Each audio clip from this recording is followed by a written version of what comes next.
Finally most hyper chapter of One Piece వచ్చేసింది. ఈ chapter కోసం చాలా మంది వెయిట్ చేస్తున్నారు. So One Piece chapter 1181 spoilers వచ్చేసాయి. First of all chapter title వచ్చేసి గాడ్ అండ్ డెవిల్. ఇక్కడ డెవిల్ ని మనం ఈమో అని రిఫర్ చేయవచ్చు, బట్ గాడ్ ని లుఫీ లేదా లోకి, ఎందుకంటే వీళ్ళ ఇద్దరి దగ్గర గాడ్ డెవిల్ ఫ్రూట్ పవర్స్ ఉన్నాయి. బట్ ఇక్కడ ఈమో వర్సెస్ లోకి గురించి మాట్లాడుతున్నాం. అండ్ లోకి ప్రీవియస్ డెవిల్ ఫ్రూట్ యూజర్ కూడా ఒక గాడ్ ఆఫ్ వార్ ఉండేవాడు. సో బేసికల్లీ ఇట్స్ లోకి అని చెప్పవచ్చు. So Imu versus Loki, god and devil. చలో ముందు రీడ్ చేద్దాము. The chapter focused on Loki versus Imu.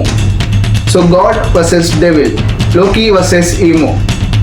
Next వచ్చేసి Loki tries to crush Imu with Ragnir hammer form, but Imu stops Ragnir with a huge black flame. So basically Loki attack చేస్తాడు ముందుగా, and మన ఈమో తన black ఫ్లేమ్ని someone చేసి ఆ అటాక్ని stop చేస్తాడు. మన అందరికీ లోకి స్ట్రెంగ్త్ గురించి తెలిసిందే. తన హ్యామర్ని స్వింగ్ చేస్తూ అటాక్ చేయడం చూసాము.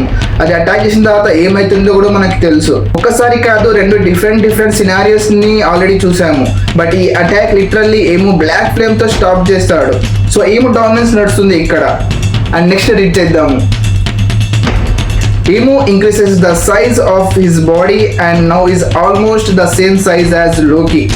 సో మనం అందరము లోకి హైట్ అడ్వాంటేజ్ గురించి మాట్లాడాము. బట్ ఆల్రెడీ మనం సాబో చాంబర్ సీన్లో చూసాము.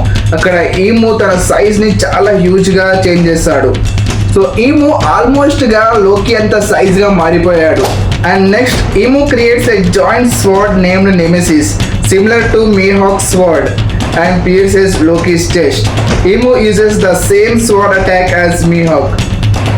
This is actually shocking, guys. Mihawk, it came out of nowhere, bro. Mihawk and Emo related ga asalu ela? But మా అందరికి పాయింట్ అర్థమవుతుంది, మీహాక్ ఐస్ అండ్ ఈమో ఐస్ సిమిలర్ గా ఉంటాయి, బట్ రిలేటెడ్ గా. అండ్ స్టార్టింగ్ నుంచి మనకి మీహాక్ గురించి తెలియదు. ఈ క్యారెక్టర్ ని ఓడా సెన్సే ఎక్కువగా రివీల్ చేయలేదు. సో డెఫినెట్లీ మీహాక్ చాలా పెద్ద క్యారెక్టర్ అని అనిపిస్తుంది. షాంక్స్ తో కంపేర్ కూడా చేశారు ఇతన్ని. సో ఇలాంటి మిస్టరీస్ ఇంకా ముందు ఇంకా ఎన్నెన్నో చూడబోతున్నాం, ఎందుకంటే Oda sensei is cooking in Elbaph so hard, guys. ఇక్కడ ఒక పాయింట్ నోటీస్ చేయండి. Imu creates a giant sword like Mihawk. Okay, create చేశాడు. బట్ ద క్వశ్చన్ వచ్చేసి తను ఎలా క్రియేట్ చేశాడు? తన బ్లాక్ ఫ్లేమ్స్ ని యూజ్ చేశా, లేకపోతే తన ఒక బుక్ ఉండేది ఆల్రెడీ మనం కానో చేతిలో చూసాము, ఆ బుక్ నుంచి సమ్మన్ చేశాడో ఇంకా తెలియదు, క్లారిటీగా అయితే తెలియదు. అండ్ ఈ మూడు లోకి చెస్ట్ ని పీస్ చేసేస్తాడు, అంటే కట్ చేసి స్లైస్ చేసేస్తాడు. చలో ముందు ఇంకా చదువుదాం.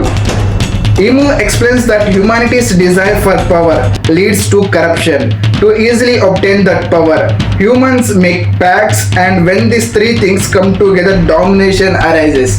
సో ఈమో ఎక్స్ప్లెయిన్ చేస్తున్నాడు డామినేషన్ ని ఎలా ఎరైజ్ చేయగలుగుతున్నారని. ఎందుకంటే ఇక్కడ ఈమో తన పాస్ట్ గురించి కూడా మాట్లాడుతున్నాడేమో. ఎందుకంటే తను పాస్ట్ లో తన హ్యూమన్ 3 ప్యాక్స్ అని చెప్పాడు కదా, ఆ 3 ప్యాక్స్ తను ఎలా డామినేషన్ ని ఎరైజ్ చేశాడు, అండ్ తను పాస్ట్ లో ఇవన్నీ ఎలా ఎక్స్ప్లెయిన్ చేస్తాడని గురించి చెప్తున్నాడేమో.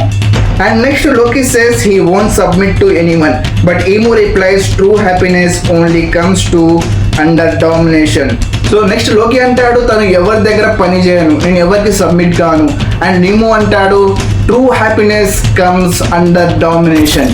Next, then Emo remembers Joy Boy, still shaded. It seems they were friends, and suddenly Emo shouts very angry, "Isn't that right, Joy Boy?" What? Joy Boy and Emo friends are? ఇదేంటి శ్రా బాబు. ఈమో sudden గా Joy bye ని ఆలోచిస్తాడు. Like still stated గా ఉన్నాడు. ఇంకా already మనకి ఎగెట్ heart లో చూపించారు జాయ్ బాయ్ ని స్టిల్ స్టేటెడ్ గా. సో అలాగే ఇక్కడ ఆలోచిస్తాడు అండ్ అంటాడు, కోపంగా అంటాడు, "Isn't that right, Joy Boy?" అని అంటే ఇంతకుముందు మనం ఒక లైన్ చదివాం, డామినెన్సెస్ అరైజెస్, దాని గురించే ఇక్కడ ఈమో అంటున్నాడు. And it's like mother and Hiroshima. Yes guys, mother and Hiroshima past friends ఉండేవాళ్ళు. వాళ్ళిద్దరి మధ్యలో రైవల్ జరిగింది, ఫైట్ జరిగింది, హిరోషిమా చనిపోయాడు, ఇక్కడ కూడా మన జాయ్ బాయ్ చనిపోయాడు. Basically it gives me this vibe guys, mother and Hiroshima vibes. మీకేమనిపిస్తుందో కామెంట్ సెక్షన్లో చెప్పండి. Next, Loki attacks Emo and embeds him into the Adam tree. Then Loki changes to dragon form and shoots a thunder. Oh. So లోకి నిదాక్ form లో transform అయిపోతాడు. తన original form లో thunder attack చేస్తాడు ఈమోకి. ఆ థండర్ అటాక్ వల్ల ఈమో వెళ్ళి Adam ట్రీకి ఢీ కొట్టుకుంటాడు.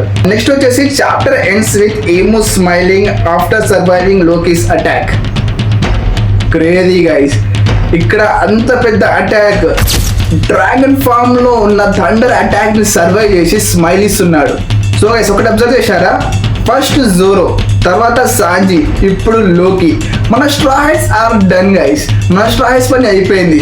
ఫైనల్ విలన్ అంటే ఇలా ఉండాలి గైస్. తను వచ్చి ఒక్కొక్కరిని కొట్టుకుంటా వెళ్ళిపోతున్నాడు. సో ఫైనల్ విలన్ అంటే ఇలా ఉండాలి అని ఓడే సెన్సే చూపిస్తున్నాడు. అండ్ నెక్స్ట్ వచ్చేసి ఈము అంటాడు, so you have returned. And ఇక్కడ మేబీ ఈము లోకిని అంటున్నాడేమో లేదా లుఫీని అంటున్నాడేమో. ఎందుకంటే లోకి తన నిదాగ్ ఫామ్ ట్రాన్స్ఫార్మ్ అయ్యాడు అండ్ ఈము ఎప్పటి నుంచో నిదాగ్ని వెతుకుతున్నాడు. బట్ అది నిదాగ్ ఎవరు కాదు, లోకి. సో తను ట్రాన్స్ఫార్మ్ అయ్యగానే తను అంటున్నాడేమో, సో యూ హ్యావ్ రిటర్న్ నిదాగ్ అని. మేబీ ఇంకొక పాసిబిలిటీ కూడా ఉంది, మన లుఫీ కూడా ఇక్కడికి వచ్చే ఛాన్స్ కూడా ఉంది గైస్. బట్ ఇక్కడ లుఫీ అయితే ఈ లొకేషన్లో లేడు. సో మేబీ తను నిదాగ్ని అంటున్నాడేమో. ఇంకా మన డీటెయిల్గా చాప్టర్ వచ్చిన తర్వాత మనకు అర్థమైపోతుంది.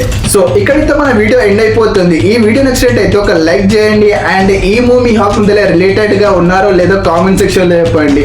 ఇలాంటి యానిమే కంటెంట్ కోసం నా ఛానల్ని సబ్స్క్రైబ్ చేసుకోండి. Thanks for watching.